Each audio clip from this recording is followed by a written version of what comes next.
이제 첫 번째로 가장 우리가 쉽게 면역을 후보들한테 부여할 수 있는 방법이 백신이죠.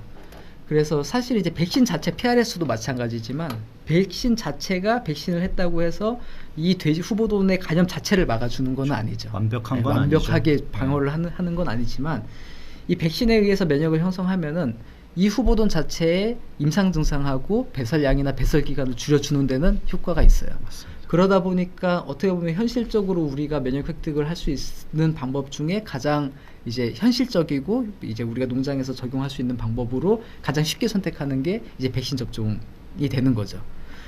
그리고 실제로 이제 이제 미국의 후보돈 MHA에 관련된 이제 후보돈 백신 프로그램을 보면은 물론 예시긴 한데 MH 백신을 굉장히 여러 차례 백신하는 농장들이 많아요. 사실 제가 이제 MH와 관련된 후보돈 순치 환경 적응 때문에 예전에 이제 아마 비슷한 시기였네요. 2014년에 이제 미국 PRC에 있으면서 PRC에도 문의를 했는데 당시만 해도 당연히 이제 미국 PRC 종동장들도 대부분 음성을 유지를 하는 상황이었고요.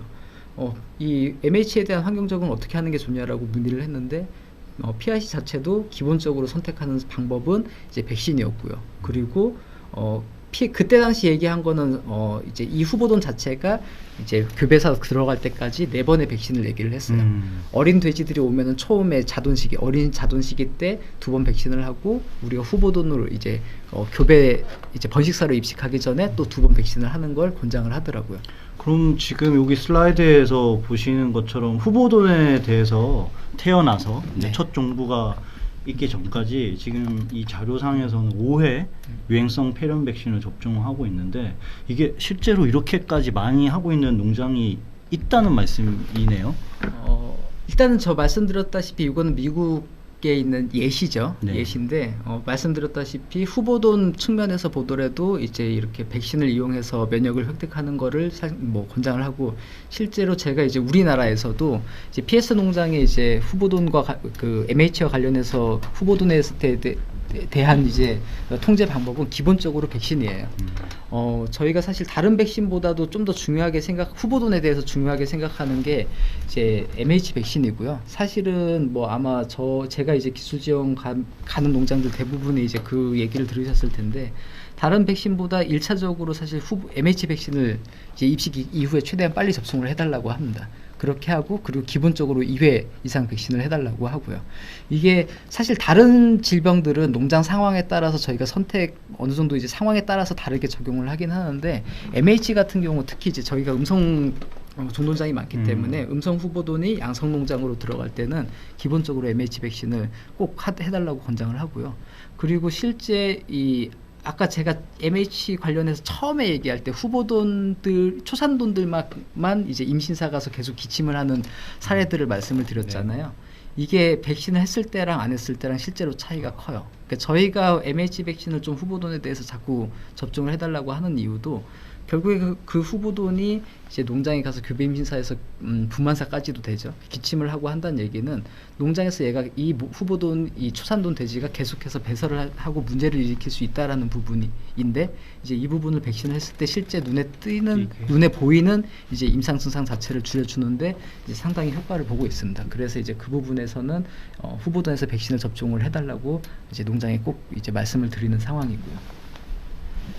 그리고 이제 두 번째 방법으로 아까 앞에서 말씀드린 자연 노출 부분이 있어요. 근데 이제 먼저 말씀드렸다시피 자돈이나 도테모돈, 미국 같은 경우는 이제 그 폐 조직을 갈아서 이제 직접적으로 노출을 하기도 하는데 말씀드렸다시피 이게 자연 노출이 사실 이게 항상 장단점이 있어요. 농장에 있는 병원체이기 때문에 면역을 충분하게 완벽하게 형성할 수 있다는 장점이 있지만 PRS랑 다르게 MH는 노출했을 때 이게 정확하게 노출하기가 쉽지가 않더라고요. 다른 부분들 미국에서 이제 다른 사람들도 그런 연구를 많이 했지만 이런 부분 때문에 좀 자연 노출이 어려운 부분이 있고 현실적으로 가장 어려운 건 결국엔 아까 얘기한 이제 배설 기간이에요. 이게 만약에 우리가 적극적으로 노출을 하고 배설 기간이 길지가 않다라고 하면은 100kg 후보돈을 받아서 노출을 하고 배설이 끝나는 시점에 이제 기존 동군에 편입을 해서 면역을 유지를 할 텐데 그렇게 시도하기에는 사실은 자연 노출 후에 배설 기간이 너무 길어요. 그러다 보니까 이제 면역 획득 방법 자체가 자연 노출 면역 획득 방법 자체가 사실은 현실적으로 어려운 부분이 있습니다. 근데 하지만 그 후보는 언젠가 노출될 가능성이 높아요. 그래서 백신 이후에는 저희가 가능한 방법으로 노출을 해달라고 말씀을 드리고 있습니다. 이제 마지막으로 항생제 투약인데요. 항생제 투약 자체가 면역 획득에 직접적인 연관을 주는 건 아니죠. 당연히 항생제는 그렇고, 하지만 우리가 후보돈이 환경 적응을 하는 기간 동안에 결국에는 아까 말씀드렸다시피 후보돈이 언젠가는 백신 이후에도 노출이 되게 되거든요. 근데 백신만으로 아까 백신 자체가 100% 완벽하게 방어를 하는 건 아니에요. 그러다 보니까 노출 기간 동안에 항생제 투약은 여러 가지 측면에서 도움이 돼요. 그렇죠. 첫 번째로는 자연 노출됐을 때 임상 증상을 감소시켜주는 부분도 있고요. 우리가 특히나 또 후보돈 환경 적응을 할 때는 단순하게 유행성 폐렴만에 대한 그 환경 적응만 하는 게 아니거든요. 농장에 존재하는 다양한 세균성 질병에 대한 환경 적응을 해야 되기 때문에 그 부분에서 항생제 투약은 이제 후보돈 환경 적응에 큰 도움이 될 수 있습니다.